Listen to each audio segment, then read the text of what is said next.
sir, Mr. Mayor. Mayor Van Johnson. Present. Mayor Pro Tem Dr. Estella Shabazz. Present. Alderwoman Keisha Gibson Carter. Present. Alderwoman Alicia Miller Blakely. Alderwoman Bernetta Lanier. Present. Thank you. Alderman Dietrich Leggett. Here. Thank you. Alderwoman Linda Wilder Bryan. Present. Ready. Alderman Nick Palumbo. Present. And Alderman Curtis Purty. Present. Mr. Mayor, you have a quorum. Thank you, sir. I call this meeting of the Savannah City Council to order. Today is Thursday, October the 28th, 2021. The time is 6:31 p.m. We want to thank everyone for taking the time out of your busy day to join us today. Our invocation will be delivered by Alderwoman Gibson Carter, who will introduce our invocator of the day, Alderwoman Gibson Carter. Citizens, colleagues, and friends of Savannah, it gives me great pleasure to welcome Dr. Stephen Williams, pastor of First Presbyterian Church on Washington Avenue, where he has served for nearly 30 years. A Merrill Fellow at Harvard Divinity School, he holds a Doctor of Ministry degree from Columbia Theological Seminary. Dr. Williams is a longtime community servant who works to expand congregates' worship experience beyond his sanctuary walls. These efforts are demonstrated in their decades-long support to Interfaith Hospitality Network, now Family Promise, and many, many other local and foreign missions in multiple capacities. Moreover, he himself is co-president of JUST, an interfaith, interracial coalition of 20 houses of worship advocating for justice issues in Savannah. I would be remiss if I did not pay honor to the president, Ms. Asia Pitts. He is married to Claire, and they have 3 daughters and a grandson. Reverend Williams, it's great to see you again, and I want to thank you for all of your hard work in this community, and thank you for committing to offer an invocation today. Thank you, sir. Well, thank you for that introduction, and thank you for inviting me. And we go way back, not quite 30 years, but when you were leading the homeless ministry, I was very involved with that, and you were a star player. Yesterday, I was at a meeting. I've got a prayer. Just give me 1 minute. But I was at a meeting, and Professor Johnson spoke about James Baldwin, and he gave us some homework. He said James Baldwin is overlooked, and if you were at a workshop with him today, you probably heard a quotation from James Baldwin. Not everything that is faced can be changed, but without facing things, nothing can be changed. Well, I did my homework, and here's one. And I think it applies to council work or any large project. It says, those who say it can't be done, this is James Baldwin, those who say it can't be done are usually interrupted by others that are doing it. And so think boldly. Let us pray. Deliver us, good Lord, from the idle controversies and prideful claims that distract us from our work for the common good. Fix our minds on what is positive and constructive. Leaven heavy debate with humility and humor. Grant us simplicity of speech so that we say what we mean, and what we mean is always for the betterment of Savannah. Bless our institutions of learning, our schools and colleges. Prosper our industry and businesses. Protect firefighters and police and all who serve in dangerous posts of duty. Make our hospitals places of healing. Unite us all in the cause of public safety as more of us get vaccinated against COVID-19. Dear God, we ask for your wisdom as the council deliberates on the stewardship of the fairgrounds property. Inspire everyone to study the report, seeing Savannah through a racial equity lens. And more than study, be moved to decisive action. During a season of harvest gratitude, may our neighbors gather around bountiful tables this Thanksgiving and give you thanks and praise for life's blessings. We ask all this in your holy name. Amen. Amen. Thank you so much. And if you would just stand with us for 1 moment, we will now arise to pledge allegiance to our flag. I pledge allegiance to the flag of the United States of America and to the republic for which it stands, one nation, under God, indivisible, with liberty and justice for all. Thank you so much, Dr. Williams. We appreciate you, and we appreciate you being a good community partner. We can always count on you and always count on your congregation to be in the middle of good work. So we thank you so much and we appreciate you coming out to join us today. Well, thank you very much. Thank you. All the best. Bye. Thank you. Good evening, Ladies and Mr. gentlemen, Mayor. good evening. If you would peruse your agenda, I do want to add item number 36. And this would be a resolution honoring the life and service of Mr. Lindsey Bostic, and I'll explain more in a moment. Yes, sir, Mr. Mayor. Are you ready to go, sir? I am. I would like to move for the adoption of the regular meeting agenda for October the 28th, 2021. Second the motion. Could you say with the addition of item number 30? Yes, sir. With the addition of item number 36 for the resolution as stated by the mayor. Second. I've been properly moved and seconded. All in favor indicate by showing your hands. Opposed? Motion passes. Mr. Mayor, I'd like to move for the approval of the minutes for the work session and city manager's briefing held on October the 14th, 2021 at 12 noon p.m. and for the approval of minutes of the regular meeting held on October the 14th, 2021 at 2 o'clock p.m. Second the motion. Been properly moved and seconded that we approve the minutes of the work session and city manager's briefing held on October the 14th at 12 noon, and the approval of the minutes for the regular meeting held on October the 14th at 2 o'clock p.m. You've heard the motion. All in favor indicate by showing your hands. Opposed? Motion passes. Item number 4 is something we've been looking forward to for a minute now, an appearance by the Veterans Council of Chatham County to announce the Veteran of the Year 2021-2022 and the 2021 Parade Grand Marshal. We are glad to have with us our friend Joe Higgins, chairman of the Veterans Council, and I believe they are remote. And Mr. Higgins.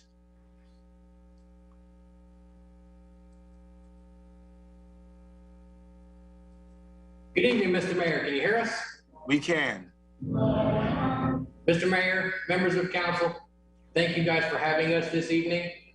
I would like to first start by recognizing one of your own, a 20-plus year Army veteran, Alderwoman Alicia Miller Blakely, from the Veterans Council of Chatham County. On behalf of us, thank you for your service, ma'am. Mr. Mayor, members of council, we come tonight to introduce some people that are very, very important to us this year. I'm going to start with the man that is going to lead off our parade this year. Mr. Jim Grismer, standing next to me, began his career as a member of the 69th Regiment, where he served as a platoon sergeant. He has a long history in the American Legion. He served as post commander here at American Legion 135 on Bull Street. He was an integral member in the 8th Air Force Museum's rebuilding of the B-17. It's beautiful if you haven't seen it. He spent, and this one might get you, Mr. Mayor, he spent 26 years with the New York Port Authority, working his way all the way up to General Manager of Safety, Security, and Building Operations for the World Trade Centers. He's 63 years in the fire service, serving New York, Maryland, and Georgia. And he's a Georgia Bulldog class of 19 and 63. The man is going to lead off the parade, Mr. Jim Grismer.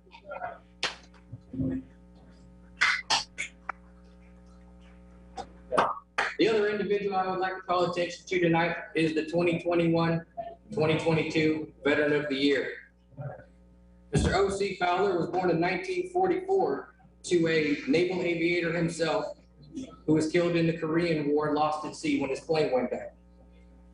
He is a naval aviator with 3,300 flight hours. He's got a distinguished flying cross, 27 air medals, and is a Vietnam War veteran. after he retired from the Navy, he went to work for the city of Savannah, where he retired in 2011. He is very active in the Navy League, the Coast Guard Support, VFW 660, the Military Officers Association, and he was president of the Dixieland Cruisers of Savannah, where they raised $35,000 for local charities. This year's Veteran of the Year, retired Commander O.C. Fowler. Thank you. I'm also joined tonight by American Legion Post 135 Commander Sam Curry and past Veterans of the Year, Rich Noel and Jim Bayhawk. We appreciate you taking time out and seeing us this evening, sir. Thank you so much. We appreciate you. And we recognize that because of circumstances beyond all of our controls, we have not been able to be in each other's presence as we usually would be. But I also recognize that as our numbers have improved, that there will be a Veterans Day parade this year, correct? Yes, sir. And you as mayor, the entire city council, we have a spot reserved for you if you'd like to come join us in the parade this year too, sir. Thank you. And to the parade grand marshal and to the Veteran of the Year, congratulations. These are huge honors. As a matter of fact, Commander Fowler, were you ever involved with ROTC? I was the XO, the executive officer of the Naval ROTC at Savannah State way back 84 to 87. Don't say way back, because I was a midshipman at NROTC at Savannah State in that time. So when I heard the name, I knew exactly who you were, sir. It's a pleasure to see you again, particularly after all these years, and you look great. Thank you very much. Appreciate that. Thank you. We also do recognize that we have a member of council, Alderwoman Alicia Miller Blakely, who is a veteran as well. And so, as you know, Savannah is a military town, and we are sharing and recognizing the veterans who, in spite of all that's been going on, all who have served, that, you know, we still owe them a big gratitude of honor and respect. And we're looking forward to the parade, a little bit different this year, but we're still looking forward to it nonetheless. We are as well, Mr. Mayor. Well, good. Thank you. Johnson, Yes, Alderwoman Miller Blakely. thank you so much. I just want to say to the Veteran of the Year and the Grand Marshal, congratulations to all of the veterans standing before us.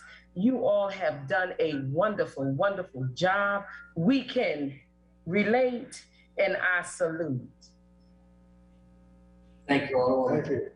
You're welcome. Thank you so much, gentlemen. Again, we look forward. We thank you for your service before. We thank you for your service now, and we look forward to seeing you in the days to come. Thank you, sir. Thank you. Next, we will have an appearance by Patrick Kelsey. Patrick Kelsey, Executive Director for the Arts and Culture Alliance. Let me see, there we go, straight. Of the Arts and Culture Alliance of Chatham County to receive a proclamation designating October as National Arts and Humanities Month. And I wanted to say that with this proviso that we've already issued the proclamation, but we did not do it in a council setting, and I wanted to give the opportunity for Mr. Kelsey to come before council, since Savannah is a city of arts and humanities and is such a big part of what we do. So I will read that proclamation at this time.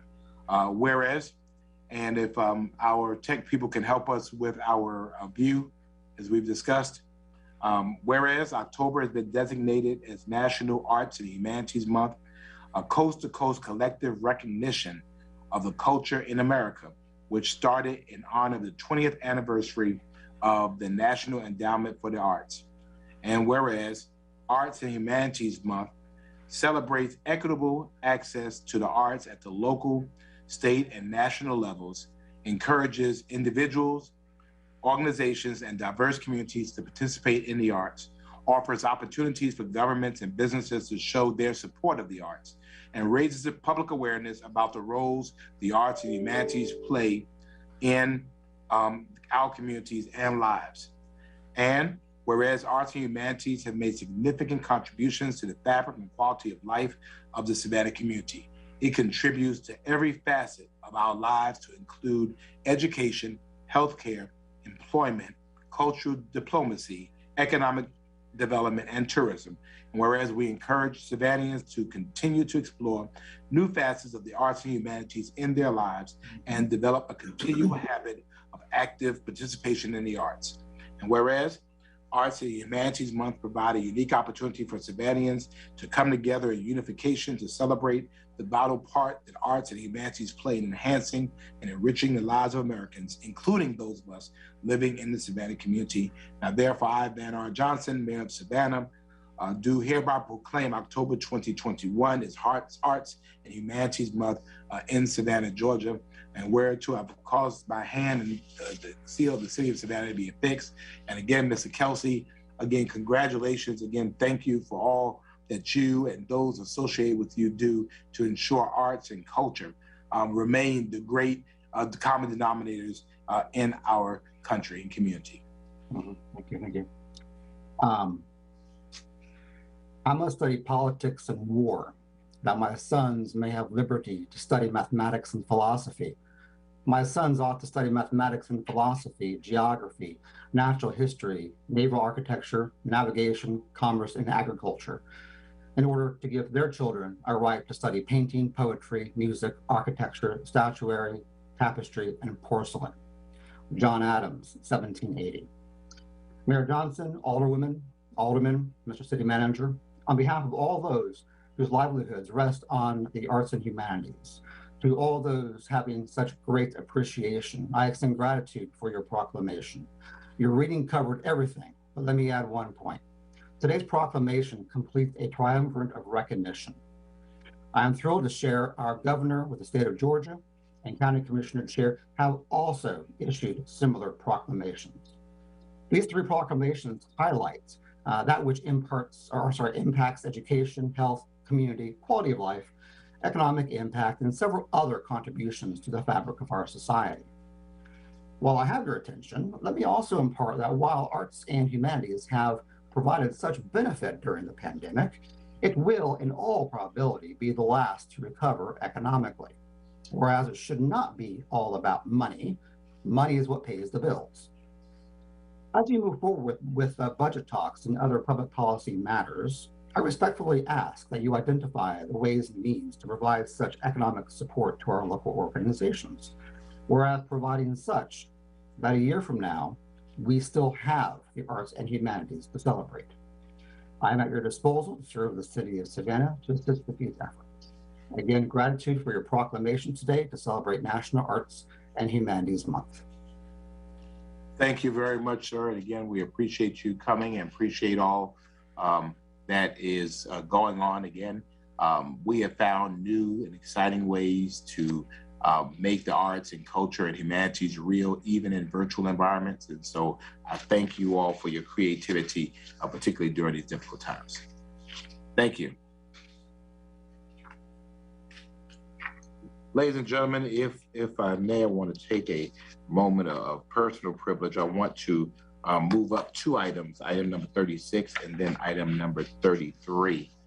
Item number 36, which was added to the agenda, we lost another City of Savannah employee, Lindsay Bostic, who served as a phenomenal maintenance worker at parking services for 9 years. He was only 58 years old, and he passed away this week due to COVID. And so as we remember how COVID continues to affect us, we want to remember Mr. Bostic, remember his service to us. We want to hold close his wife, Robin, and his children, as well as his co-workers at Parking Services. So I would ask that you would join me in a moment of silence to honor his memory, and then to approve a resolution to go to his family expressing the council's sorrow.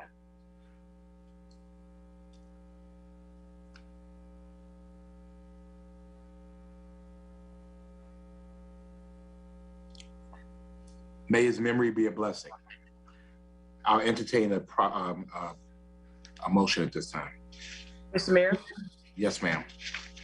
I would like to make a motion that we approve the resolution that to his family, his name again, Mr. Mayor? Lindsay Bostic. Lindsay Bostic, one of our faithful employees of the citizens of Savannah, of the city of Savannah. I'd like to make that motion, sir. Second. Been properly moved and seconded that we authorize a resolution to be given to the family and a copy placed in the city's records to honor the life of Lindsay Bostic. All in favor indicate by showing your hands. Opposed? Motion passes. Thank you very much.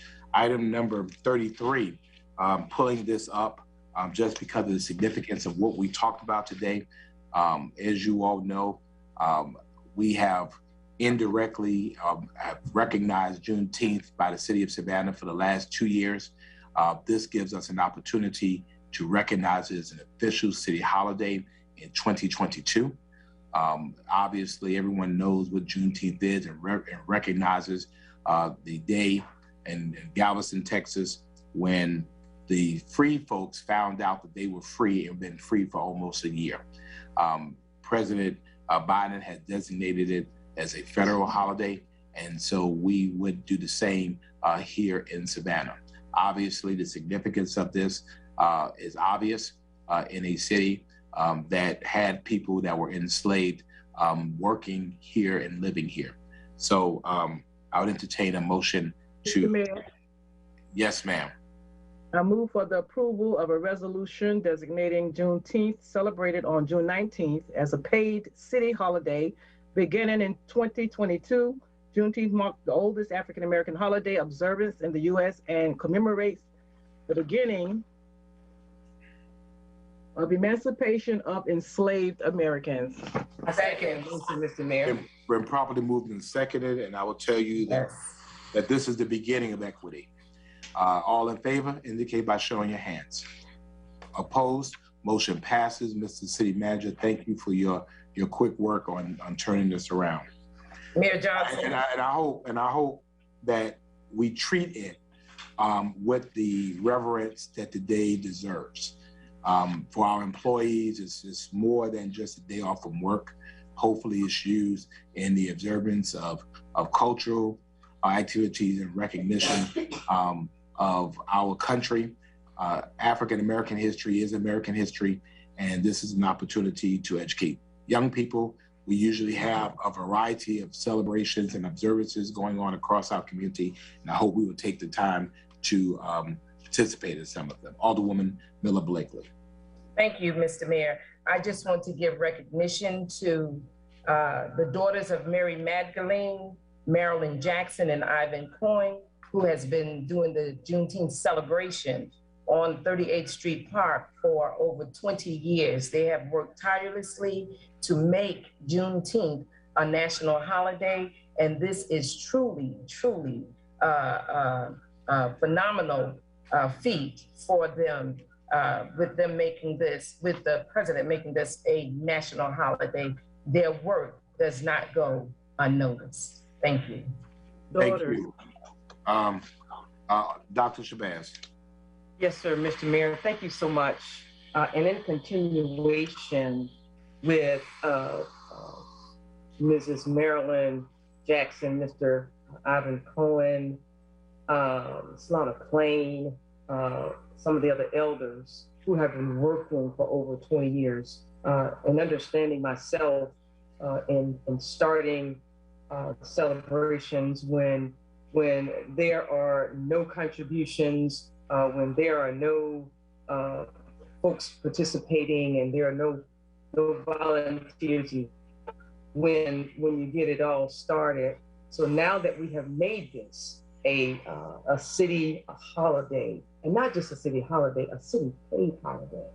And as the mayor has stated, I would also like for us to help and extend our volunteer time and talents along with the city, and I'm talking about the city as a whole, the city to team up with all of the activities that goes on with Juneteenth, and even especially with Mrs. Jackson, Mr. Cohen, Ms. Lana Plains, and all of those, Dr. McLean, all of those elders who have been around for such a long, long time by themselves. Let us too get ourselves involved in helping them too to expand their work.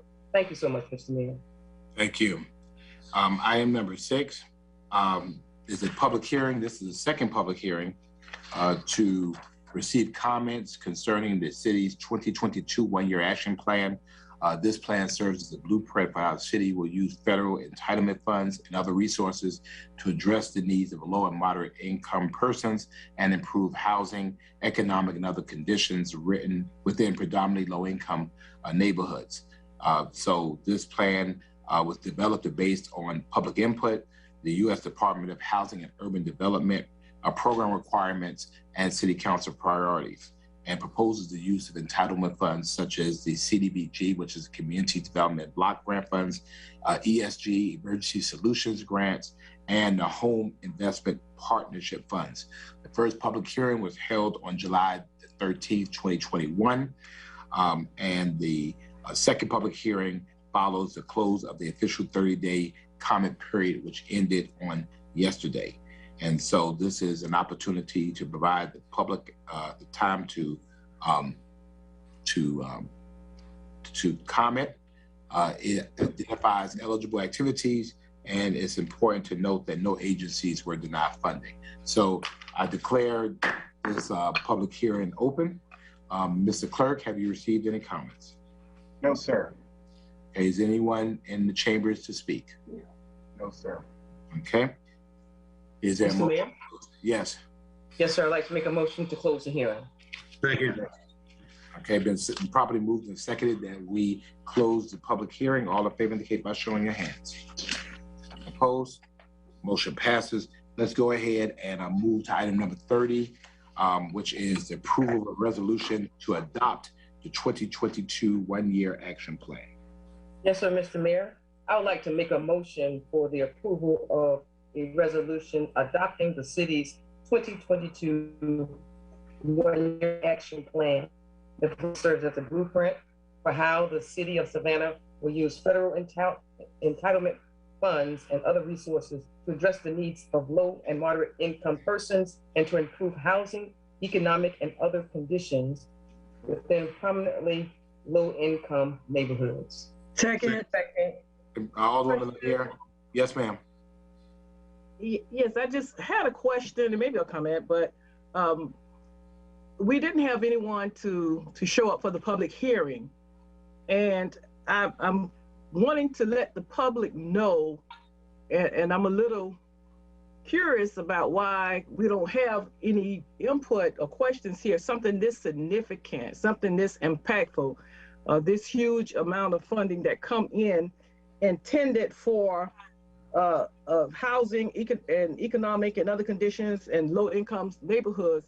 So what is it that we do? How do we get this out here to inform and educate the public on, here are some funds, this is the amount, this is where they come from, this is what they're intended to do, and this is how we intend to expend those dollars in the local market. So how much of the education on those issues are we doing to the public? I'm just thinking if people were more aware, and I know sometimes we just get overwhelmed with information. So what are we doing? Because when we have something that we want to get out, we usually put it on the city's Facebook page, the city YouTube, we do these public service announcements. So how are we educating the public on this income source? Let me answer first, and then I'll defer to the city manager. we have a department that does a really good job of making sure this information gets out. There are standards by which public notice must be given.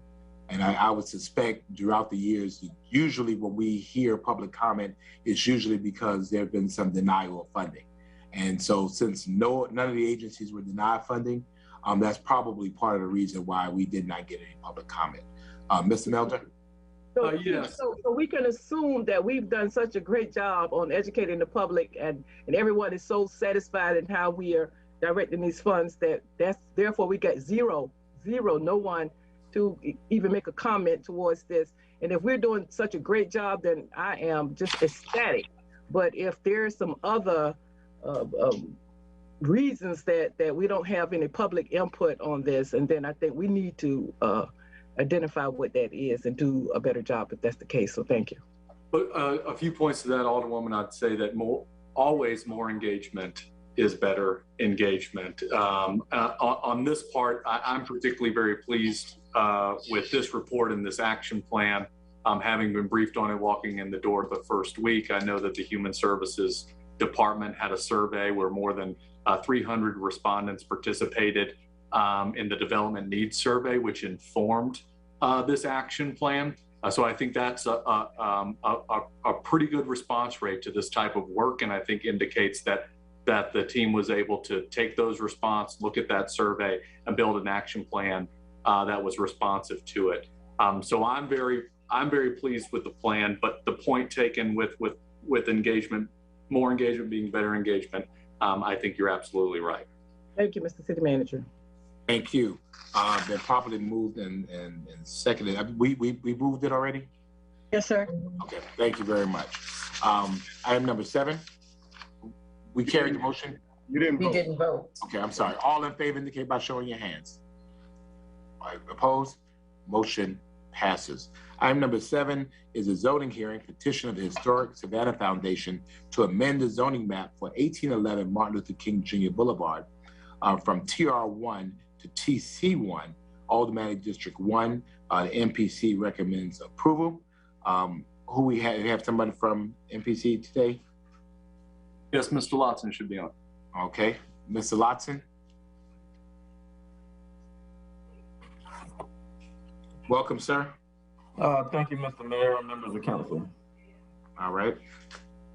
The item before you at this time is a request to rezone property at 1811 Martin Luther King Jr. Boulevard. The property is currently in the TR1 or traditional residential zoning classification, and the petitioner is requesting the TC1 zoning classification. The applicant is the Historic Savannah Foundation, which purchases property. Property is approximately 3,600 square feet in size. And prior to 2015, there was a structure on this property that was owned by the Historic Savannah Foundation, and due to its condition, it was forced to be demolished. That structure included a small commercial ground floor as well as residential units, so it was a mixed-use building.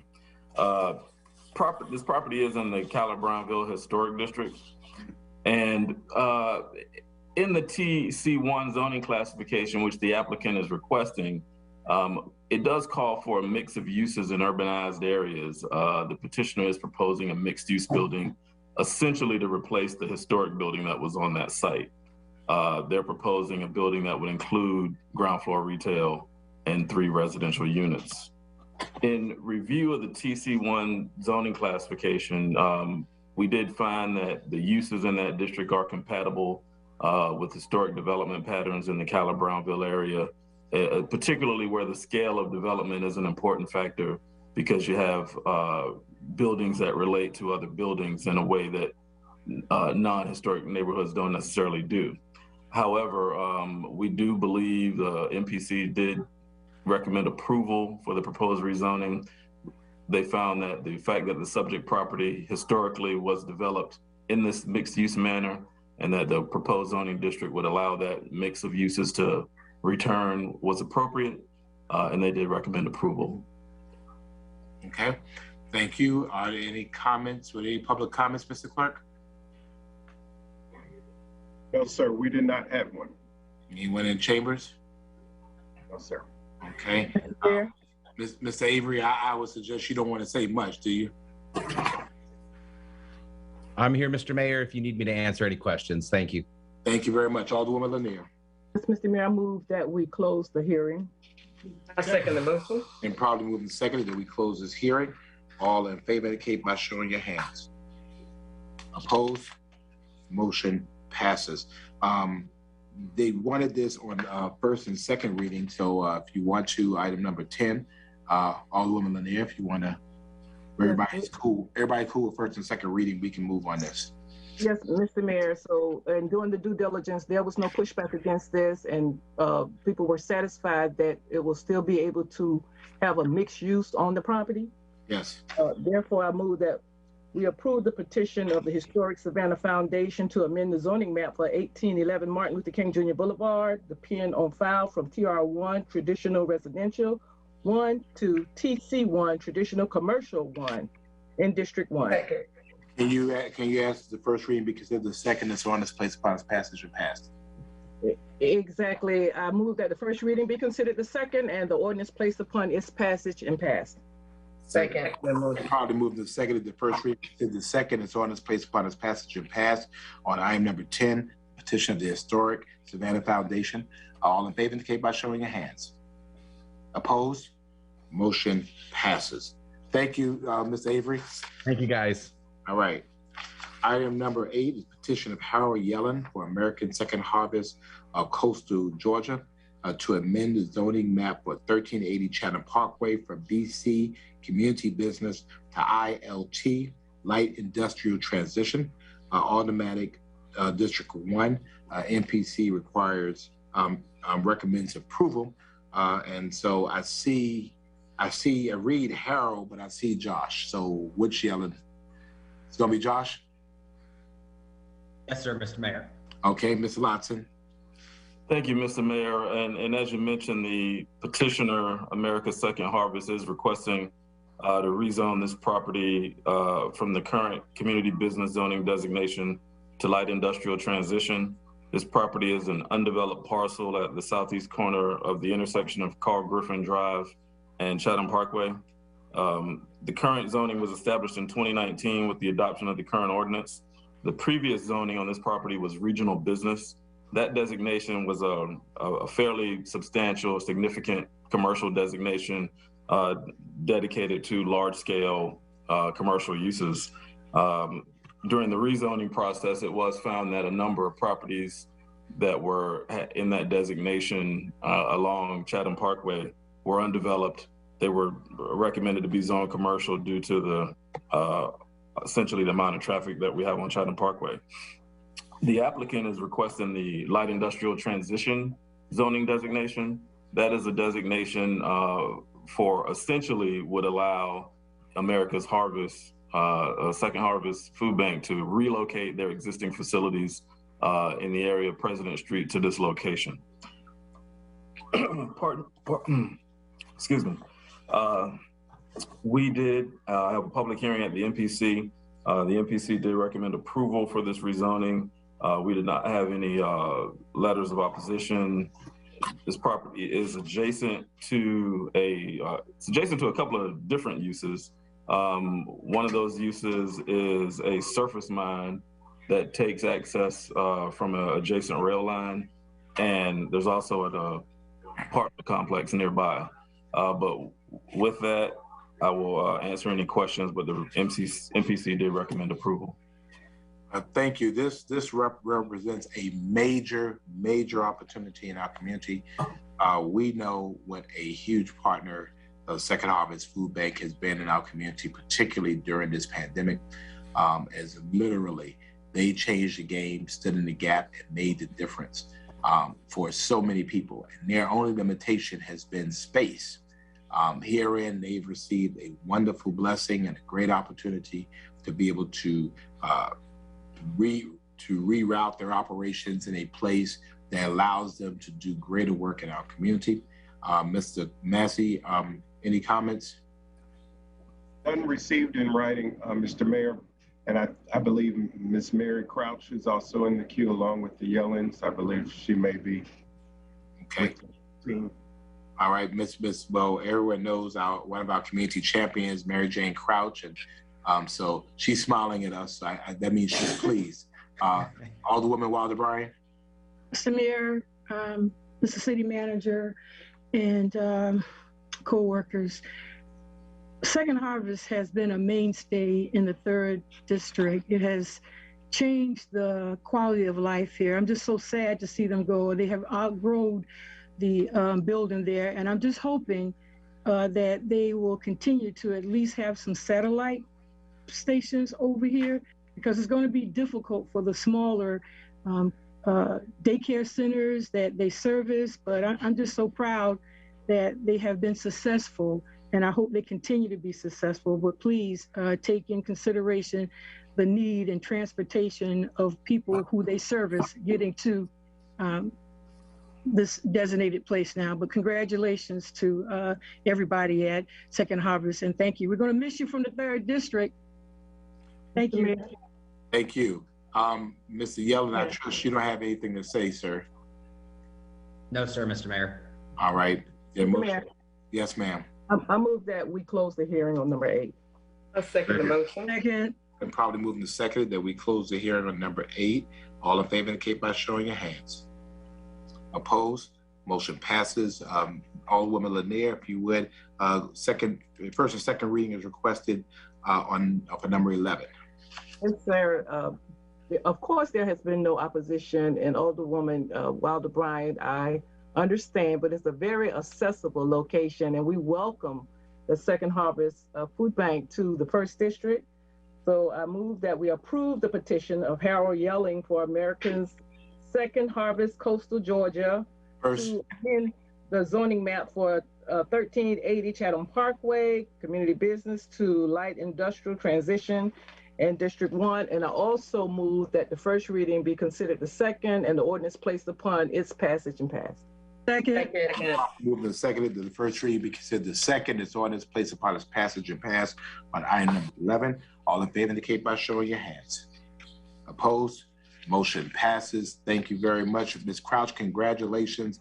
And we just look forward to greater things from you all. Thank you for all that you've done during this pandemic. All of the people you fed. I've been out there when you've had folks coming in line 3 and 4 o'clock in the morning when you didn't even open up till 8 o'clock. So just thank you for all that you've done.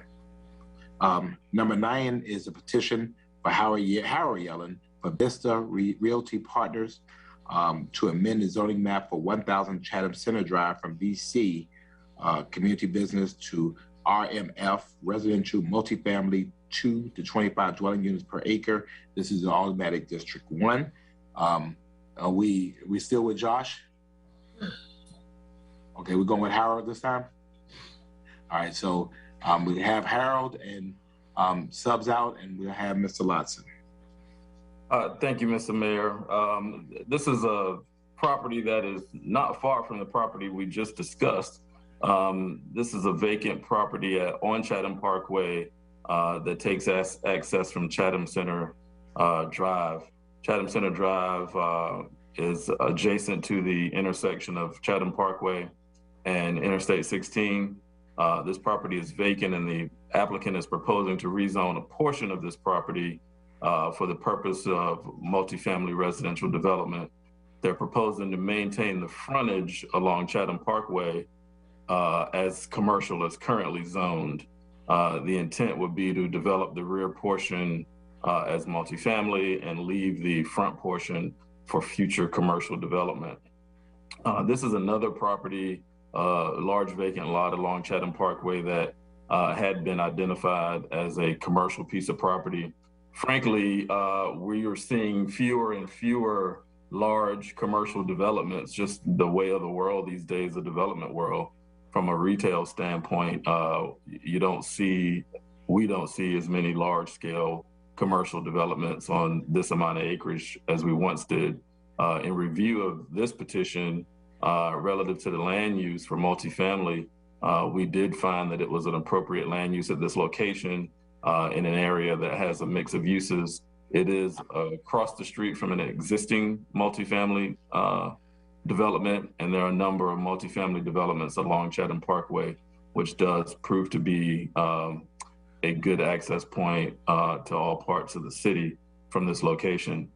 Based on the review criteria, the ordinance, and the existing development pattern, the Planning Commission is recommending approval of the proposed rezoning. Okay, Mr. Kano, are you a petitioner or what's your role? Mr. Mayor, I represent a neighbor in the development, the Walden at Chatham Center, and we've got a letter in opposition pending on this project due to the density and the unknown effect of placing 375, I think closer to 390 apartments here without having an understanding of what that's going to do for the traffic coming down Chatham Center Drive. It's really one exit off of Chatham Center Drive, and you've got one of the existing apartment complex, which is RMF, I believe 15, which is the Walden. And, you know, it's not that there's a flat opposition to the idea of more apartments in this area. It's that the request here is for 25 units per acre. And the apartment complexes in this area, there are 3 of them between I-16 and Ogeechee Road, and they're all 15 units per acre, which is the difference between 236 units in a 15 unit per acre apartment complex and 393 units in an RM25 zoned parcel of land. And in addition to that, you can see on the map that's presented in support of this, it's not a detailed map, and the ordinance doesn't require a detailed map, but it does show us that about 7.5 acres of frontage along Chatham Parkway is reserved for 5 fairly large commercial parcels, and then another piece of property that looks like it's about 5, give or take, acres on the northwest side of the same parcel. It says it's under contract, but we don't know exactly what that's for. And the ordinance asks that the City Council consider the totality of the development that's foreseen in this location to determine what the impact of not just this development, which is the highest density in the area, is going to have on existing systems, traffic, all of the public utilities and services that are provided to residents and owners in the area, but also to consider the impact that this development as proposed in conjunction with everything that's going on around it to be proposed is going to have on those existing properties and those individuals. So at this point in time, with nothing but a sketch plat that shows the outline of the 15.75 acres, we don't even know at this point what we're proposing in terms of the number of bedrooms per acre. If this is a 2-bedroom unit, 3-bedroom, 4-bedroom, who's it marketed to? How many cars are we going to expect coming down Chatham Center Drive to its intersection with Chatham Parkway? And then from there, presumably a large number of those would head over to I-16. It's not a long drive between Chatham Center Drive and I-16. What type of stacking issues are we going to have? Not saying that it's going to ultimately find out that it's untenable, but it could be, and we just don't know right now. Okay, Mr. Yellen, you want an opportunity to address? Mr. Yellen? Mr. Mayor, I know he was having some connection issues earlier. You see if he's in the participant, there he is. There he is, Mr. Yellen? Yeah, thank you, Mayor, members of council. I'm here tonight on behalf of Vista Realty. And also on this call, I believe we have Michael Nahart and Natalie De Guardiola, who are both with Vista Realty. The MPC staff tells you, and I would like to remind you that this is part of Chatham Center. And Chatham Center has always been a mixed-use development, some office, some retail, some multifamily. This particular site is a 15-acre site directly across the street from Walden Apartments, directly across Chatham Center Drive from Walden Apartments. The requested rezoning is a downzoning from the existing BC zoning district to an RMF 2-25, which will permit multifamily development. Because of the existing commercial use, that means that there could be currently a shopping center, a movie theater, all kinds of intensive commercial uses. We have found, as Mr. Lotson noted, big box retail, large retail is really kind of going away. And what we're finding is on the uptick are multifamily developments. Mr. Cannell is right. We included with our petition a site plan, a sketch plan for illustrative purposes only. It's important for this council to know that site plans are not required, but we do it anyway because we want you to see how easily 7 buildings will fit on 15 acres. We want you to see that there are 2 entrances to the site. We want you to see that traffic from this site will move from Chatham Center Drive to Chatham Parkway, where you will then hit a traffic signal. And at that traffic light, you can go north to I-16 or you can go south to Highway 17. There's a large park with walking trails. And because of the size of this parcel, there's just ample room for buffers throughout this, this property. At the MPC, it was interesting to note that there was one person who did show up from Walden Apartments, from the ownership group, who said, we're not here to object, we're just here to learn about what you're doing. Today, actually this afternoon, 5 weeks after the MPC meeting, is the first time that I've received any notification of any kind that there's any objection to this project. And I reached out to Mr. Cannell and we chatted about it today. Mr. Cannell does represent West Shore. West Shore is a Boston-based investment company, and they own 3 apartments in the Savannah area. They own Walden Apartments with 236 units. They own the Mark at Chatham with 276 units. And they also own the Grand Oaks at Ogeechee River, 316 units. The primary concern in my conversation with Patrick is that the client wants more detail. And it is very important for this council to understand that this is a zoning petition. Most zoning petitions that come before you have no site plan of any kind. But we've tried by showing you our concept plan that these apartments function very well within the 15 acres. To do what Mr. Cannell is suggesting would have the petitioner spend $50,000 on a traffic plan, a drainage plan, a buffer plan, a tree survey. There's no end to the things that we can study, but that doesn't happen at this stage.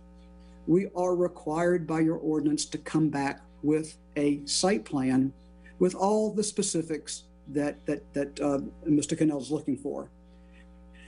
I also suspect, and I don't know this, that this is also about competition because West Shore is in the apartment business. And I don't know that for a fact, but what I do know that is a fact is if we're approved by City Council, we will return with a more specific plan.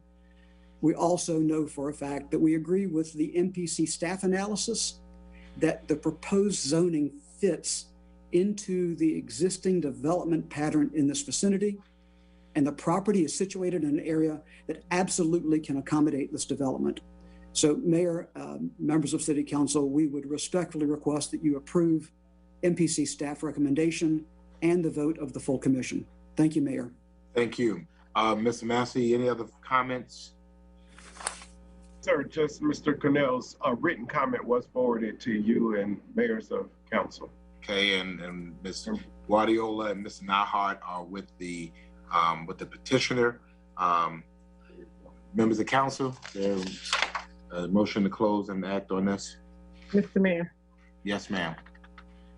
Okay, so here we are again with the same problem or the same issue, I would say, that continue to come up where we have development, be it large scale or small scale, come to an area and there's questions that are unanswered, or there hasn't been meeting of the minds. And I heard Mr. Yelling when he said that, weeks later, because this is the date, today was the first day I found out about any opposition, and this has been on the agenda, but sometimes people just don't know. And I think there's a conversation that needs to be had.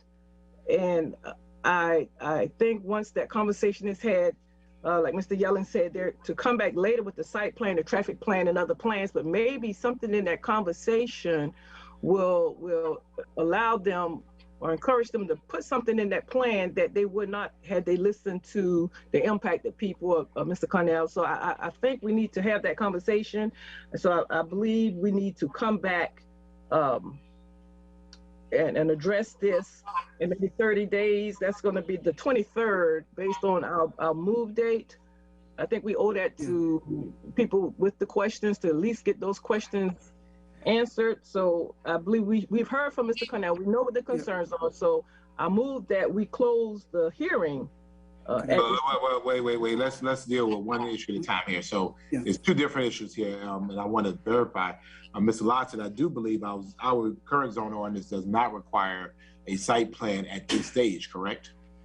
That's correct, Mr. Mayor. So anybody would have to come back to us with a site plan to be approved, correct? Absolutely. Okay. So there is a motion to close the hearing. Is there a second to close the hearing? Second. Right, it's been probably moved and seconded that we close the hearing. Let me take Alderman Palumbo. Thank you, Mr. Mayor. I just have one quick question and then a comment afterwards. Mr. Cannell, you representing a client and the property owner, or are you representing a homeowners association?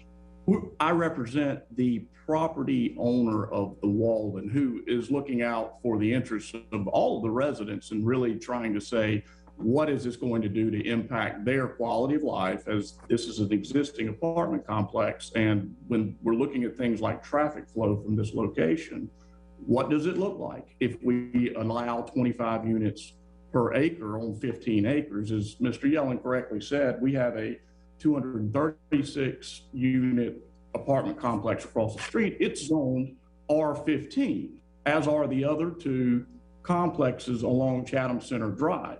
This is a substantially higher density than our units, and we don't have any idea what that looks like in terms of the impact to the traffic, several other issues that are outlined, but for the sake of brevity and getting through this meeting, they're all in the letter that we've put before council. But that is my client, and it's a long answer to a short question. Well, I think it's an important distinction for what we have to evaluate today, which is at its face value, there's a time and place for each hearing that we have to approach to this council, where we do site plan reviews and do the site plan review. We do traffic studies when we do traffic studies. And now we're here to do a rezoning when we do rezoning. And time again, if the argument is traffic, business commercial zone, which is the highest use, generates far and away much more traffic than housing. And this is a city that far and away needs way more housing and opportunities for housing in all places, locations, and price points, now more than ever. I welcome the opportunity to take a BC community, that business commercial zoning, and find a way for multi-family housing. That's where I'm at. If I may, and I agree wholeheartedly with what you're saying as applied in general across the two zones. That's correct. But in a site-specific zoning, you're charged as a council with looking at the impact to this specific zone and these particular uses and owners in this area. And you're charged under the zoning ordinance to consider specifically whether the zoning proposal will result in a use which will or could cause a safety concern with respect to excessive or burdensome use of existing streets, transportation facilities, utilities, or schools. Your ordinance says you have to answer that question before you can rezone the property, and that's the issue. And one final point to add, in case those not familiar with it, regarding safety, I don't think we'll have a problem there, as the adjacent property is the FBI field office. So I think we'll be all right. With regard to traffic safety, there is a motion to close the hearing.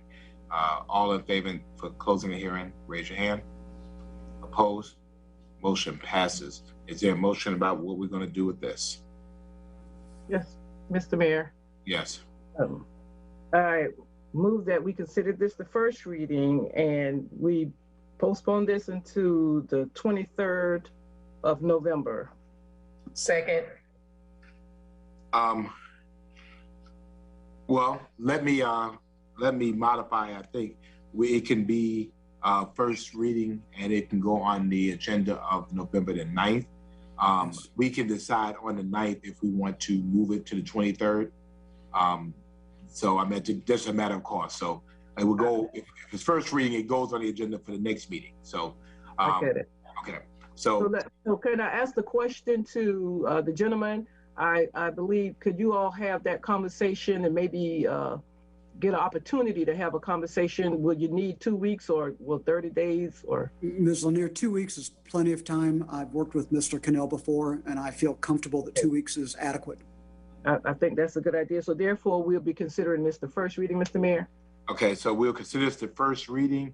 And so there is no action taken as it's considered first reading.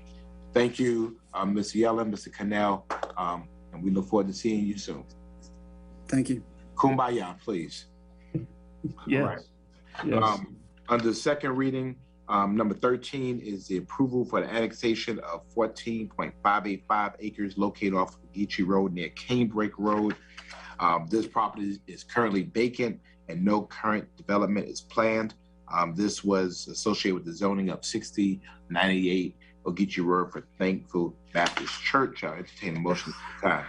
Mr. Mayor? Yes. I would like to move for the approval for the annexation of the 14.585 acres located off of Geechee Road near Canebrake Road. Your second. Second. And probably moved and seconded. All in favor indicate by showing your hands. Opposed? Motion passes. Ladies and gentlemen, please look at item number 15 is the petition Harold Yellen on behalf of Alice Keller for a map. 14, Mr. Mayor. I'm sorry. 14. Oh, I'm sorry. Thank you. Zoning of 6098. This is relative to number 13. Rezoning of 6098 Geechee Road owned by Thankful Church from an RA to a RACO to support annexation. What is your preference? Mr. Mayor? Yes. I'd like to move for the approval of the zoning at 6098 Ogeechee Road owned by Thankful Baptist Church. Second. And probably moved and seconded. All in favor indicate by showing your hands. Opposed? Motion passes. Item number 15 is petition of Harold Yellen on behalf of Alice Keller for a map amendment to rezone Little Neck Road from a RACO to PD. It's the Hopeton Land and Master Plan, and the Metropolitan Planning Commission recommend approval with conditions. What's your pleasure regarding this? You're contemplating, Mr. Mayor, I would like to add that Ms. Beaver did submit a written comment, which I have sent to members of council. Thank you, and so noted. Mr. Massey, Ma'am. can you read her comment into record, please? Yes. I believe it's been sent to council. Yes, I don't have it up right now. No, it's been submitted to council, so it's make sure it's a part of the public record. I entertain a motion regarding this item. I haven't heard her note to council, so Mr. Massey, how much time does it take you to pull it up? It was sent to council as a part of the record. So it's— And I have not seen it or read it. Okay, well— So I would like for Mr. Massey to read it, please. Well, again, it's sent to council as a part of the record. It is available to you. If it was sent to you via email, then it's on your email. Can you tell me what the problem is to just have it read into the record so that the public to hear it? Because again, everyone in the public does not have access to technology to hear it. It is a part of the public record. Alderman Palumbo. Thank you, Mr. Mayor. I move to approve item number 15, petition of Harold Yellen on behalf of Alice Keller for a map amendment to rezone Little Neck Road from RACO to PD. file number 20-005235-ZA. I'd like to amend the motion. And it's properly moved and seconded. What is your motion, Alderwoman Gibson Carter? I would like to continue this until we have the ground radar study. Second. And properly moved and seconded that it is delayed until there's a ground radar study. This is conducted by whom, Alderwoman Gibson Carter? Excuse me? This is conducted by whom? As far as I know, the ground radar study is held by Chatham County. We've requested it and don't have it. Okay. But it's not conducted by the city of Savannah. So we'll take this motion first. All in favor? I stated it was held by Chatham County. Again, that's what I'm indicating that. It's not held by the city of Savannah. So therefore, we'll take that motion first to delay this until a ground survey, radar survey is completed by Chatham County. All in favor indicate by showing your hands. Opposed? Motion fails 2-7. Can we do a roll call of the vote, please? Sure. Mr. Massey? Mayor Van Johnson, Nay.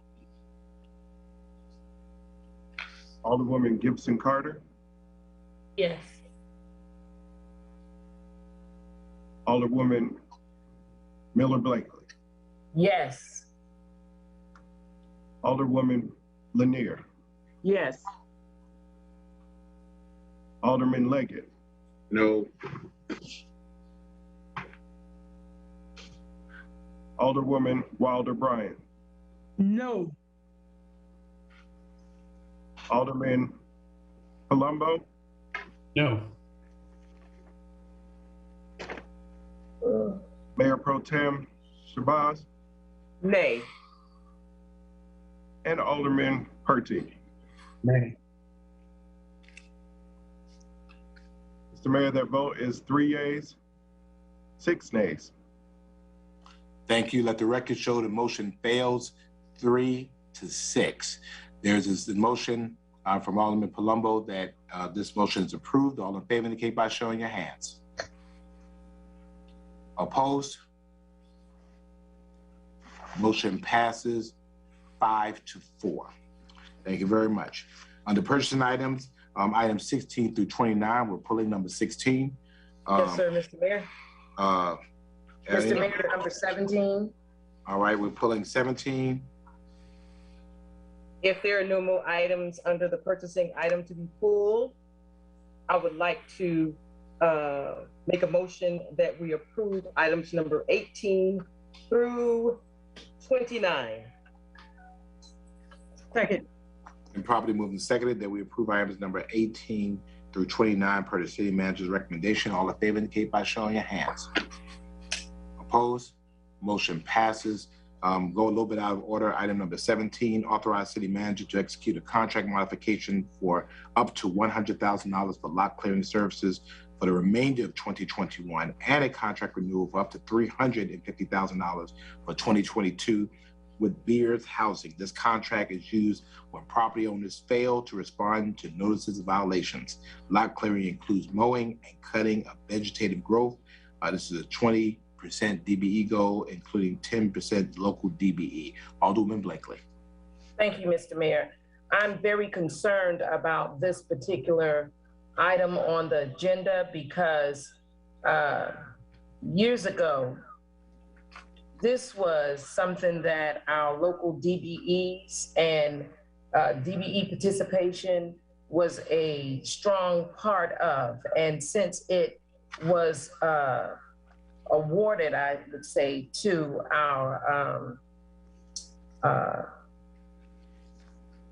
not zoning board, but our oh my gosh, can't think of it right now. Kevin my mentor, I believe is his name. Kevin Milton is the director of that particular department. Property maintenance. Thank you. Property maintenance. We had a lot of our DBE participation with this. This is where and I'm saying this for the public so that they would know this is for the individuals that would go and board up properties and clear away properties, and I just can't see how we could not find anybody here in Savannah to do this type of work. To give $350,000 to Beers Housing, to me is a travesty when we have people here in our own city that can do this particular type of work. Also, to have a 20% DBE goal and a 10% local DBE participation, I can't see that. And I think that we need to relook at this. So I would like to make a motion that we do not approve this. Alderman Blakely, I'm not going to entertain that. I want the city manager to have an opportunity to respond. Then I'll come back. Go ahead. Thank you. Alderwoman, I appreciate our discussion earlier this week too. I appreciate your view on this, and it's my goal too to involve more local DBEs in our contracting here. One clarification to a point you made: this is not for services to board up housing. This is really yard clearing and lot clearing work. A little bit of information on the specific procurement. This is a contract modification for a contract this council approved last year. We reached out to 646 vendors for this specific work. We had 2 bidders respond to that reach out about this procurement, and this is the lowest bidder. And they've responded well to the work that we've needed in the past year. I will address, I think, what your bigger point is, and say that I agree.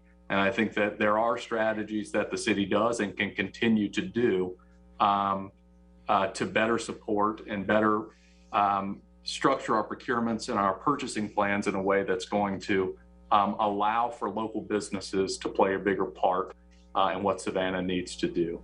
I'm committed to that, but for this procurement, this is two out of 646 that we sent out, two bid. This was the lowest, and we really do need this work to continue. Thank you. Mr. City Manager. Wait 1 second, Mr. Melder.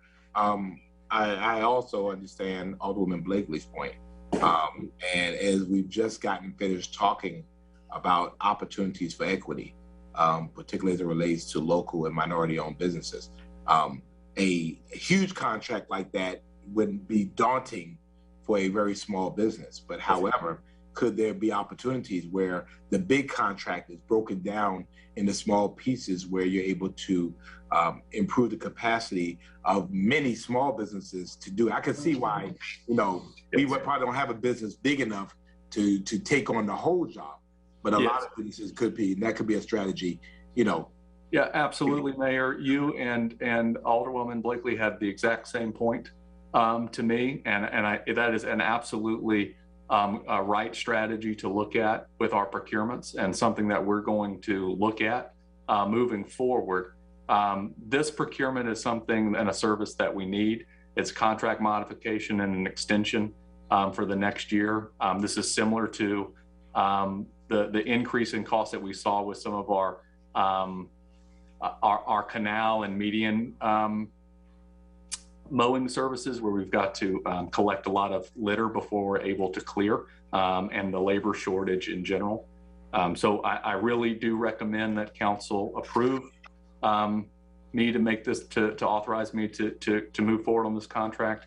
But I do think that we have opportunity in this city to procure more from local businesses. And absolutely, Mayor, when you look at it through a racial lens and an equity lens, it's something that we could do better, and we're doing that. We're working on that.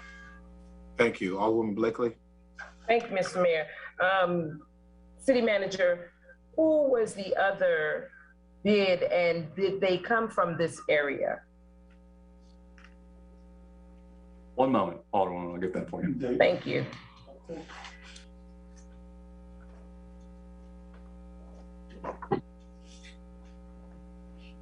Mr. Mayor?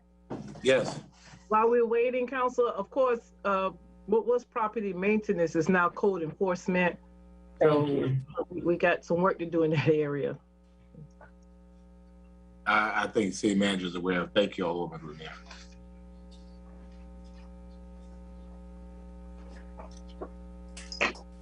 We're pulling that information. It's just going to be another minute. Mayor, if we want to hold on this, I can get this information in just a few minutes. Our purchasing director is pulling it. Okay, Dr. Shabazz? Yes, sir, Mr. Mayor. I just want to mention this. We have the city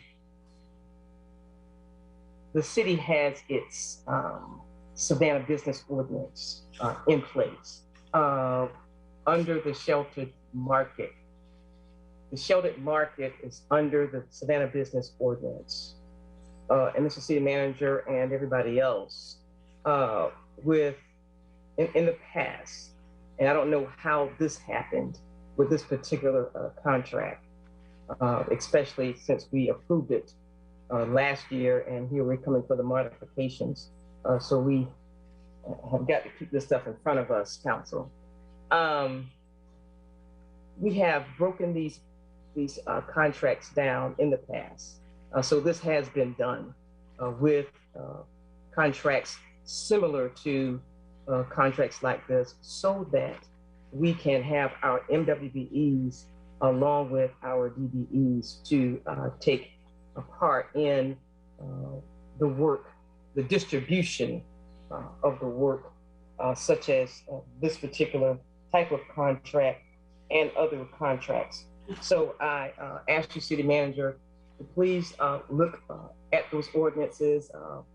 I authored those ordinances a few years back, and they work, and we just can't afford to allow things like this to happen since we have those ordinances in place. So I don't charge it to the staff, but we should have had our eyes open a little bit wider as council on last year when approving this. But I'm pretty sure I made a comment during that time. But moving forward, we need to break these contracts down and distribute the work. Another thing I want to mention is that we are moving out of, with our numbers of COVID going down, we are going into a post-pandemic era. So I would like to encourage, and let me make this really clear to our business owners. We are coming out. It's been really rough in the past 18 and 19 months on small businesses. I am asking you as a member of City Council and really understanding and languaging and getting the ordinance approved on small businesses, that we gather ourselves back together, get back on our jobs like we were, open back up your computers, continue to peruse our purchasing contracts, and let's get back to strength, because it's been really rough on small businesses, but we've got to keep our eyes open so that we can bid on projects such as these with the help of our mayor and council, and making sure that these contracts are broken down. Thank you, Mayor. Thank you. Mr. Melzer? Yes, sorry about the delay. So there were two bidders, Beers Housing, which is the firm I'm recommending, which is an in-state provider, and Moss Construction out of South Carolina was the other bidder for this work. Thank you. Okay, is there a motion regarding Mr. Mayor, I have a question as well. Who is responsible for actually awarding this particular contract to, I know we as a city council voting to award this contract now, but when it's broken up, does it go to code enforcement? Ma'am, so that would be under my purview. So and here's the balance is when you break up contracts, you can give more smaller firms opportunity, but there's also an operational balance and a capacity issue you may have at city staff to be able to manage that many contracts. So you do have to balance that work. But any contract that we would decide to de-scope and to make smaller contracts would be under my purview, no matter what department it was coming out of. All right, thank you. Thank you.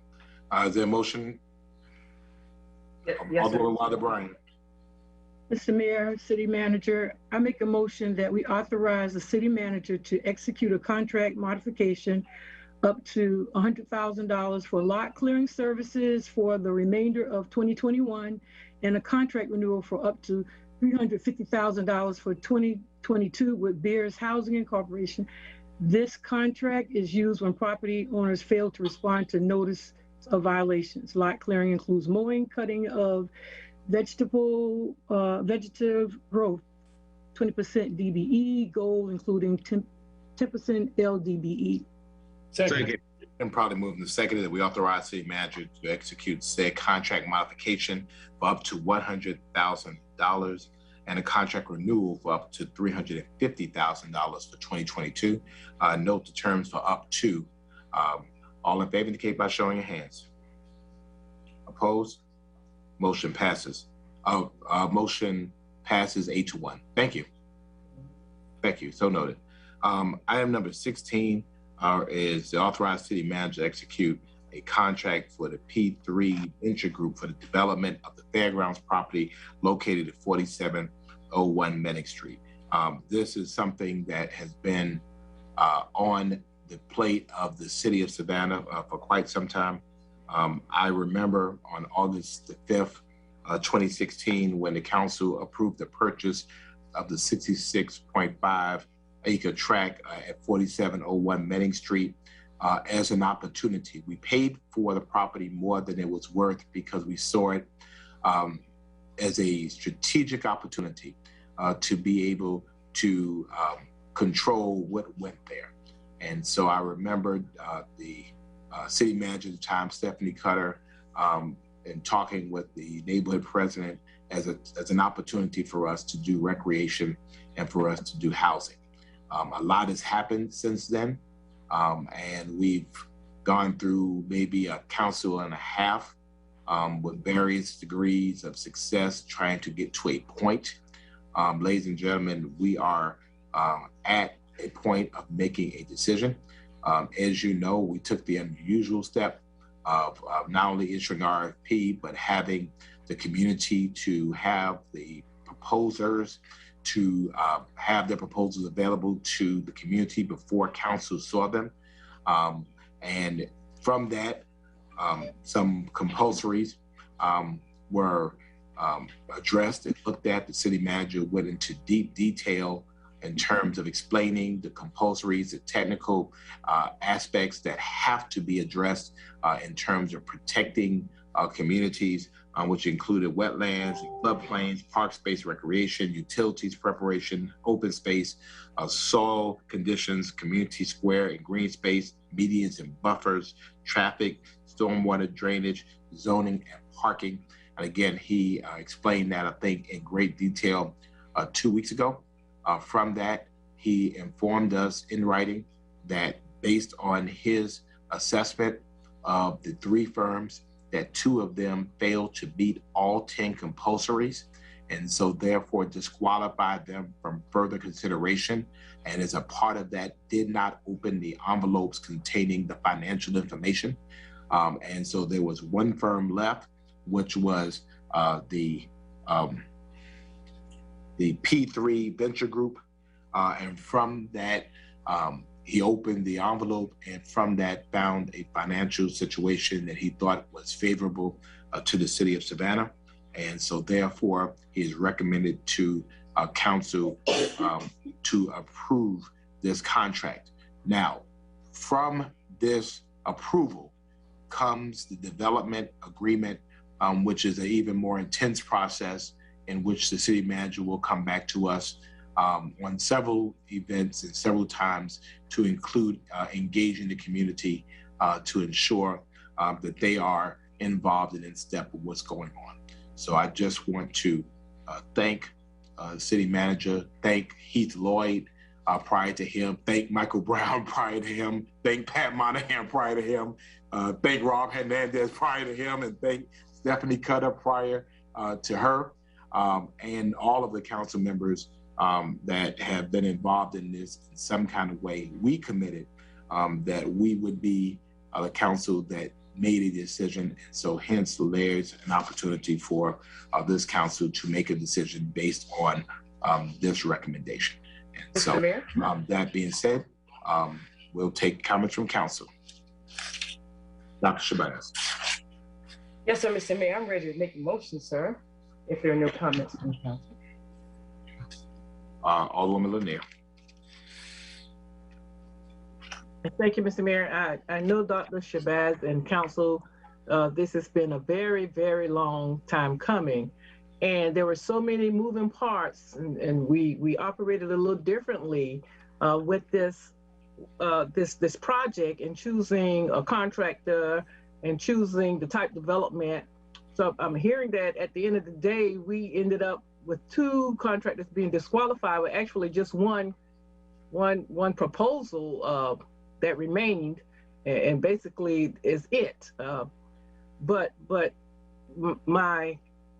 there were some reservations because of just different type of legacy contractors.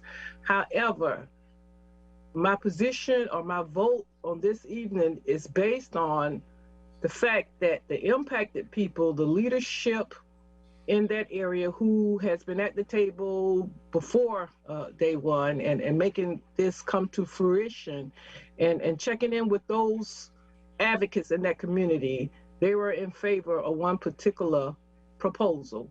And I think it's important to me that the impacted people, the people on the ground, the residents, projects are resident driven, and that we lend support to the residents and the way communities are going to develop and the way we're going to deal with growth and development as it pertains to being impacting communities. So the people of the area spoke loud and clear, and I just want them to know, Dr. Shabazz, that we heard them, and now it's down to the vote. So thank you so much. Thank you. Before Dr. Shabazz, I wanted to say it was important to me as someone who's been around from the beginning that we got this right. This is not a popularity contest. We might have aspects of various proposals that we liked, but at the bottom line, we have many examples of where we looked at something that does not fit the community around it and actually made things worse. Hence why the liking or disliking of a proposal or a concept is one thing, but the compulsories are what makes the difference. That people are not adversely impacted by what is put there. Because in that case, we weren't there with the fairgrounds. Whatever goes there afterward would be on us. And so my conversations to people in and around there is make sure you know what you are asking for, because we want to make sure that roads, drainage, and all of these other things that are affecting them, similar to what happened with the arena. Make sure that the people immediately around are heard and make sure that their needs are protected. Dr. Shabazz. Mr. Mayor, I think Alderwoman Blakely has. Alderwoman Blakely. Yes, thank you, Mr. Mayor. I just want, for the record, our citizens to know what this development concept includes. It's 20.5 acres of conserved wetlands with public trails, 2.4 acres of a public central park with public off-street parking, 18.3 acres of multi-purpose playing fields, basketball courts, community gardens, and an indoor recreation facility, 14.5 acres for single and multi-family homes with a focus on senior housing and mixed-use retail, 6.2 acres for a production studio and career development opportunities, and 11.4 acres for public streets, sidewalks, tree lawns, and on-street parking. Thank you. And I'll add just to this that the purchase price is $2 million, and we're estimating the projected tax revenue gives us an additional 3.8 million or change. So the total financial value would be $5.8 million, almost 5.9. So the score includes the purchase price plus the increase of taxes over a 20-year period. Dr. Shabazz. Yes, sir, Mr. Mayor. It gives me pleasure on this day and on this evening that I would make this motion on this day for the authorization for the city manager to execute a contract with P3 Venture Group for the development of the fairgrounds property located at 4701 Manning Street. Second. And probably moved and seconded that we approve city manager's recommendation to approve a development contract with P3 Venture Group. As stated, all in favor indicate by showing your hands. Opposed? Motion passes. Thank you and congratulations. Mayor Johnson. Dr. Shabazz. Thank you, Mr. Mayor. Mayor Johnson. Yes, ma'am. Can we get a roll call on the vote, please? I understand the vote was unanimous. I saw 9 hands. So I don't believe one is necessary unless somebody voted no. Okay. Okay. Mr. Mayor. Or Dr. Shabazz has been recognized. Thank you, Mr. Mayor.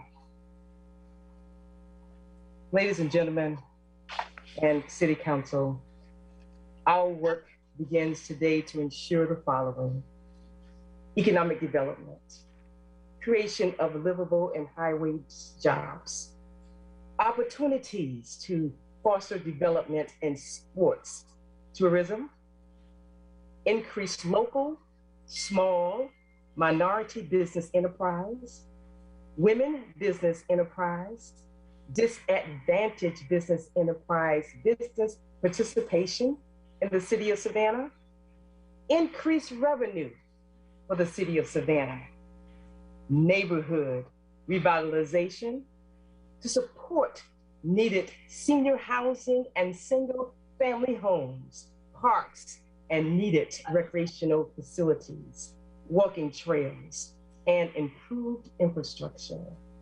Local partnership engagements, including neighborhoods, civics, and business stakeholders. Address the high poverty rate through workforce development and training, working with colleges and universities, working with the IATSC, Local 491 Film Union, with training for our local citizens in film, including health insurance benefits and pension plans.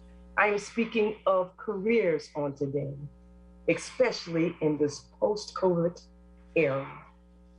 The city of Savannah, P3 developers, the community and other key stakeholders will work together to create a transformational community with economics, social and educational benefits for the citizens of the 5th District and the entire city of Savannah. And finally,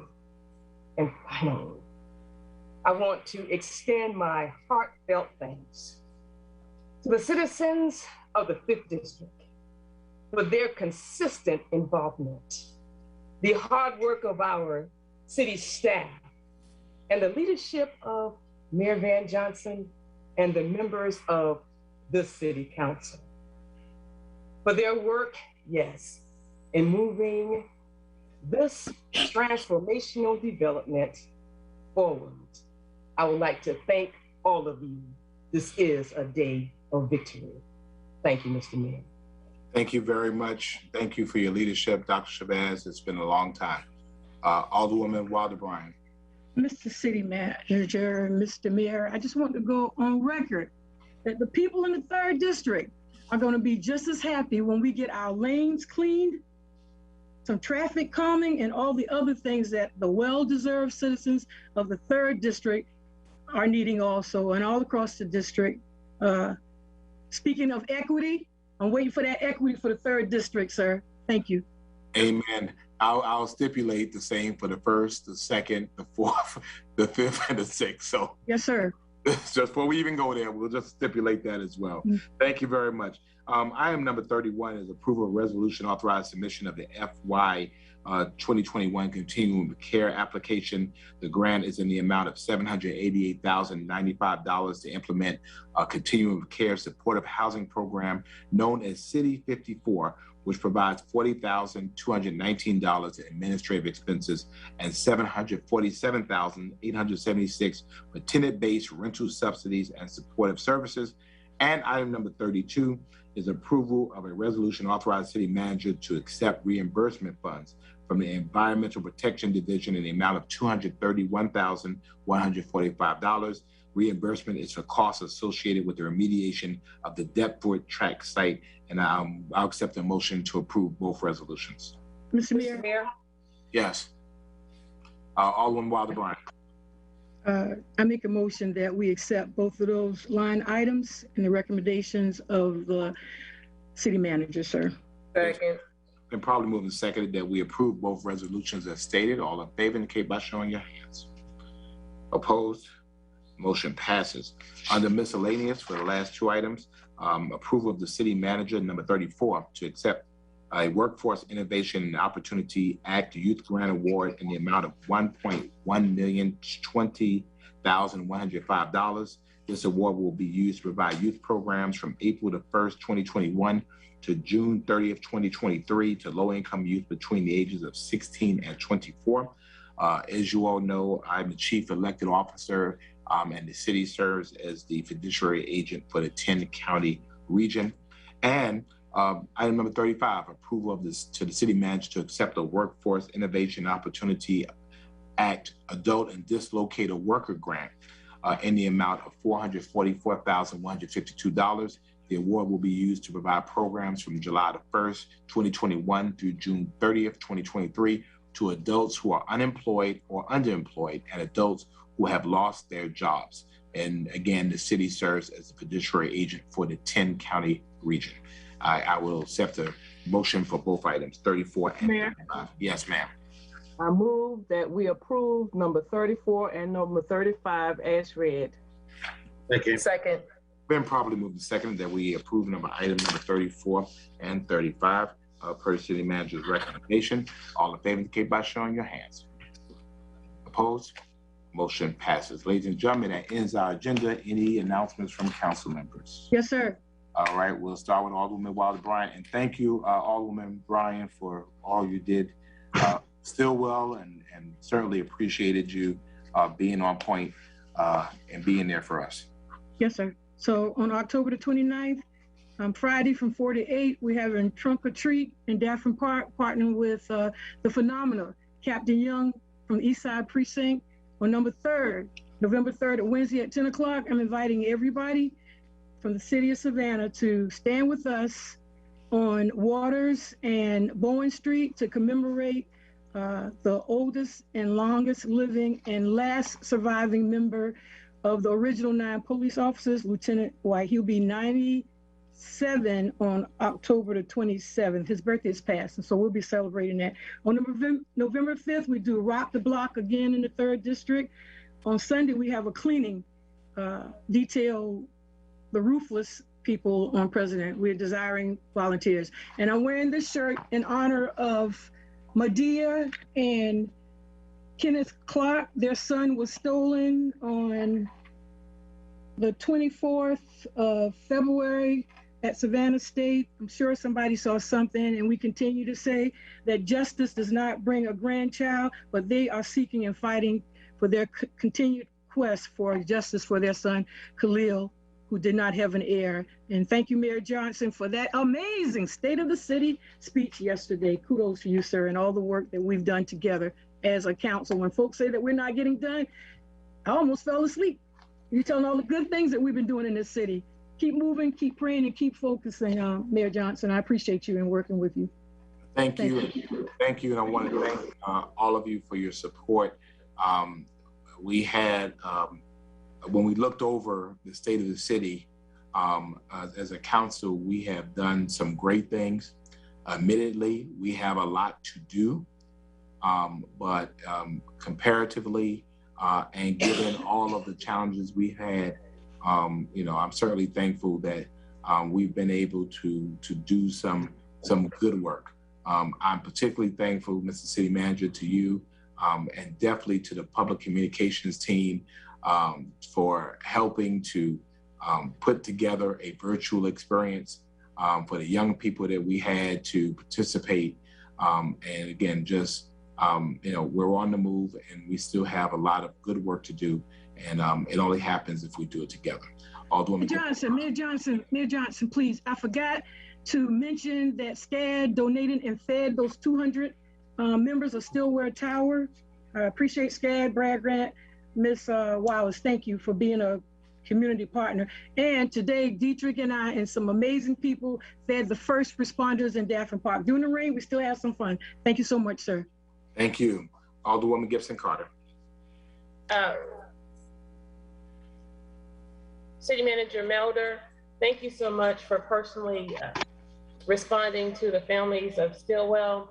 It's good to know that SCAD provided food. It would be nice if they can provide replacement units. Stillwell Towers is probably one of the most deplorable units in housing authority.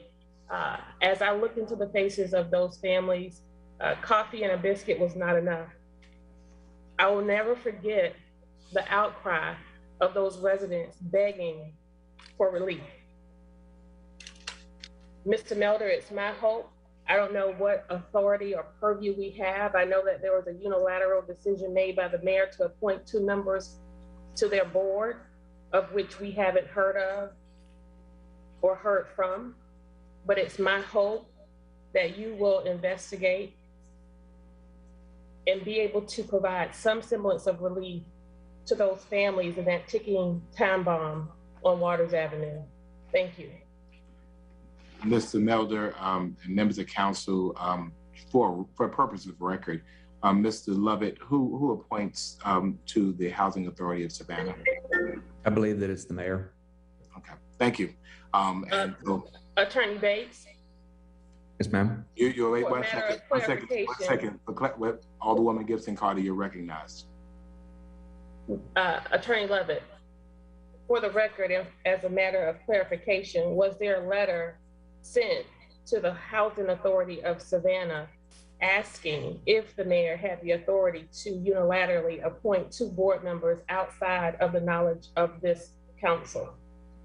Alderwoman, I don't remember off the top of my head, but I'll look. I remember. If it exists, it exists. Thank you, sir. I just don't remember. I appreciate you. The enabling ordinance of the Housing Authority of Savannah stipulates that the mayor appoints the members of the Housing Authority of Savannah. So the mayor of the city carried out his responsibilities as it relates to the Housing Authority of Savannah. Anybody? Mayor Johnson? I'm done with that. Anybody I have else? A question. Yes, ma'am. Mr. Melder, if you can, please respond to council and let us know what authority we have to make prescription for relief for those families in Stillwell, sir. Thank you so much. Thank you, Alderwoman Shabazz. Yes, sir, Mr. Mayor. By way of announcements, I would like to ask all of the residents of the 5th District to come out and to be a part of the Hello Neighbor that has been moving around the city of Savannah. It is the 5th District's term on this coming Saturday from 12 to 3. And I will be the guest speaker at the Hello Neighbor for the 5th District. So I am asking all of you to just let's come out. We'll be at the Tatumville Community Center and Park, open air, open space, excellent for social distancing. And it would just be a good time for us to come together. I've been watching the forecast. It's going to be a great, cool day for us just to come together. And, we haven't been together like this since last year. So I am really, really making a big effort for us to come together with the Hello Neighbor events and initiative this coming Saturday, October the 30th from 12 until 3. at the Tatumville Center. Also, I would like to make an announcement for the 5th District and the entire community to come and to be with me as I host, along with Ms. Shamika Smalls, Alderwoman Wilder Bryant. Am I pronouncing her name correctly? Shamika Simmons. Yes, Shamika Simmons. With Shamika Simmons, she has been also moving around the city of Savannah with initiatives. Alderwoman Wilder Bryant started it and shared the information with the district alderpersons, and the time for the 5th District, Ms. Simmons is a part of Black Lives Matter, I believe, Alderwoman. Black Voters Matter. Black Voters Black Matter. Voters Matter. Thank y'all so much. Black Voters Matter. And I will be hosting at the Liberty City Center on November the 6th from, I believe, from 11 to 3 is our time. Just keep watch on my Facebook page. And as I put the information out for a vaccine clinic. We know nationally that the CDC has announced that 5-year-olds to 11-year-olds are now being able to get the vaccine. I was asking Ms. Simmons during the time of planning, if that happened before November the 6th, will the vaccine be available on November the 6th? And she said yes. So I am excited that our young people will have the chance to get that vaccine at the vaccination clinic on November the 6th from 11 to 3. And it's just going to be a good time for us to keep in mind the safety and health of our community with getting vaccinations, so we can continue to lower the COVID rate, and also to have ourselves prepared for the upcoming holiday season. So again, I'm inviting you out for that vaccination clinic that I'm hosting November the 6th from 11 to 3. Thank you all so much. And I really thank Mrs. Simmons for her hard work that she is doing in our community. They didn't have to do this along with Black Voters Matter, but they're doing it. So thank you all so much. Thank you. Our COVID numbers continue to improve. We have about 66% of our employees who are vaccinated. And so obviously we would love to get to 100, and we're encouraging our employees to do so. This, ladies and gentlemen, if all holds the same. Mayor Johnson, I'm so sorry. Since you made that comment, I am just curious to know, are we going to have our Martin Luther King Day Parade? I know you said we're going to do the Veterans Day Parade, so I've been asked. Yes, as a matter of fact, I was contacted today. At one point, they were considering whether they were going to have it. They will have one in January, albeit smaller than traditionally. And so the council has been, I hadn't had a chance to shoot an email out, but the council has been asked to participate. Mayor Johnson? Yes, ma'am. Mr. Melder, will you please do us the honor of announcing our return to chambers so that all of our followers will be with us? And I want to say that Alderwoman, I'm not finished, sir. Well, I was actually in the middle of a sentence when Alderwoman Blakely cut me off. So let me finish my sentence. I was talking about. And you just cut me off. Well, I'm going back. Well, I'm going back to where we were. Wow. And because our numbers have improved, this will be our last virtual meeting. And we are looking forward to having council back on November the 9th. I want to remind you that November 9th and November 23rd meetings are on Tuesday meetings, not on Thursdays. And both of them will be at 2:00 p.m. as we're doing for the holidays. And we will be in council. So it will be such a wonderful blessing to see all of you again in each other's faces after over a year I think it was beginning of March, if we remember, that we went to virtual. Remember, we used to do the phone for a while until we figured Zoom out.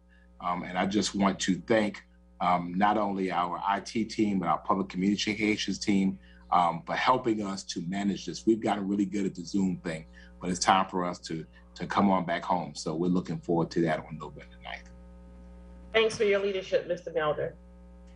Anybody else? Yes, sir. I forgot to mention that we're also partnering with the Housing Authority and wanted to congratulate Earlene Davis and her staff for working so efficiently. Shouts out to Mr. Melder too, who showed up 5:30 in the morning, and wanted to let you know that we have a partner with Savannah Housing Authority. And on November the 6th, we're having our appreciation of the residents with King and Queen. We did it at the veranda. And I want people to know that work is a verb and it's an action word, and we continue to do amazing things in the 3rd District. Thank you very much. All right. Ladies and gentlemen, thank you all so much. And for those of you that are traveling, please travel back safely. This meeting is adjourned.